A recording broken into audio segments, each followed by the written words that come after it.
Clara's eyes wandered affrightedly hither and thither among the strange faces in the crowd, searching for the one face that she dreaded to see, and not finding it. So completely were her nerves unstrung that she started with a cry of alarm on suddenly hearing Frank's voice behind her. "The Seamew's boats are waiting," he said. "I must go, darling. How pale you're looking, Clara. Are you ill?" She never answered. She questioned him with wild eyes and trembling lips. "Has anything happened to you, Frank? Anything out of the common?" Frank laughed at the strange question. "Anything out of the common?" he repeated. "Nothing that I know of, except sailing for the Arctic seas. That's out of the common, I suppose, isn't it?" "Has anybody spoken to you since last night? Has any stranger followed you in the street?" Frank turned in blank amazement to Mrs. Crayford. What on earth does she mean? Mrs. Crayford's lively invention supplied her with an answer on the spur of the moment. "Do you believe in dreams, Frank? Of course you don't. Clara has been dreaming about you, and Clara is foolish enough to believe in dreams. That's all. It's not worth talking about. Hark! They are calling you. Say goodbye, or you will be too late for the boat."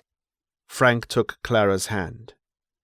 Long afterward, in the dark Arctic days, in the dreary Arctic nights, he remembered how coldly and how passively that hand lay in his. "Courage, Clara," he said gaily.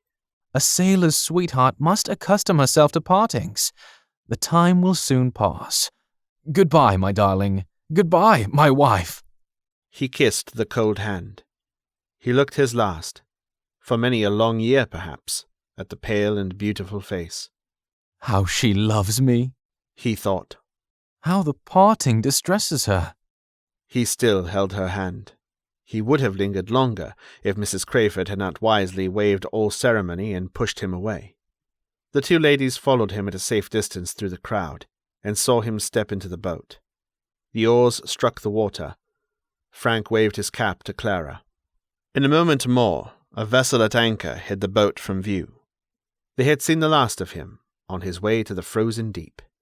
"No Richard Wardour in the boat," said Mrs. Crayford. "No Richard Wardour on the shore. Let this be a lesson to you, my dear. Never be foolish enough to believe in presentiments again." Clara's eyes still wandered suspiciously to and fro among the crowd. "Are you not satisfied yet?" asked Mrs. Crayford. "No," Clara answered. "I am not satisfied yet." "What? Still looking for him? This is really too absurd. Here is my husband coming. I shall tell him to call a cab and send you home." Clara drew back a few steps. "I won't be in the way, Lucy, while you are taking leave of your good husband," she said. "I will wait here." "Wait here? What for?" "For something which I may yet see, or for something which I may still hear." "Richard Wardour?" "Richard Wardour." Mrs. Crayford turned to her husband without another word. Clara's infatuation was beyond the reach of remonstrance.